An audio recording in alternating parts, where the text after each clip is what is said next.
ലോകം മുഴുവൻ ഉറ്റുനോക്കിയ പാകിസ്ഥാനിലെ ചർച്ചകൾ പരാജയപ്പെട്ടതോടെ പശ്ചിമേഷ്യ വീണ്ടും ഒരു അഗ്നിപർവ്വതത്തിന് മുകളിലായിരിക്കുകയാണ്.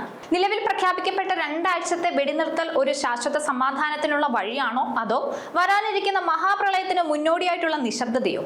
സമാധാനത്തിന്റെ വെള്ളരിപ്രാവുകൾ പറന്നിറങ്ങുമെന്ന് കരുതിയ സെറീന ഹോട്ടലിലെ ചർച്ചകൾ വഴിമുട്ടിയതോടെ നയതന്ത്രത്തിന്റെ മേശപ്പുറത്ത് നിന്ന് യുദ്ധക്കളത്തിലേക്ക് ദൂരം കുറയുകയാണ്. ഹോർമൂസ് കടലിടുക്കിൽ കറുത്ത പുക ഉയരുമ്പോൾ അത് ആഗോള സാമ്പത്തിക വ്യവസ്ഥയെ തന്നെ തകർത്തെറിയുന്ന ഒന്നായി തീരും. വരും ദിവസങ്ങളിൽ യുഎസും ഇറാനും പുറത്തെടുക്കാൻ പോകുന്ന തന്ത്രപരമായ കരുനീക്കങ്ങൾ ലോകത്തിന്റെ ഭാവിയെ എങ്ങനെയൊക്കെ മാറ്റിമറിക്കും എന്ന ചോദ്യം ഇപ്പോൾ ഉയരുന്നു. 2 ആഴ്ചത്തെ വെടിനിർത്തൽ പ്രഖ്യാപനം താൽക്കാലിക ആശ്വാസമാണെങ്കിലും ഇസ്ലാമാബാദിലെ ചർച്ച പരാജയപ്പെട്ടതോടെ യുഎസും ഇറാനും തമ്മിലുള്ള സംഘർഷം വീണ്ടും നിർണായക ഘട്ടത്തിലേക്ക് നീങ്ങുകയാണ്. യുദ്ധം ഒഴിവാക്കാനുള്ള ശ്രമം പോലെ തോന്നുന്ന ഈ വെടിനിർത്തൽ യഥാർത്ഥത്തിൽ വലിയ തീരുമാനങ്ങൾക്ക് മുമ്പുള്ള ഇടവേള മാത്രമാണെന്നാണ് ഇപ്പോഴത്തെ വിലയിരുത്തൽ. കൂടുതൽ ഇൻഫോർമേറ്റീവ് ആയിട്ടുള്ള വീഡിയോസിനായി ചാനൽ സബ്സ്ക്രൈബ് ചെയ്യാൻ മറക്കണ്ട.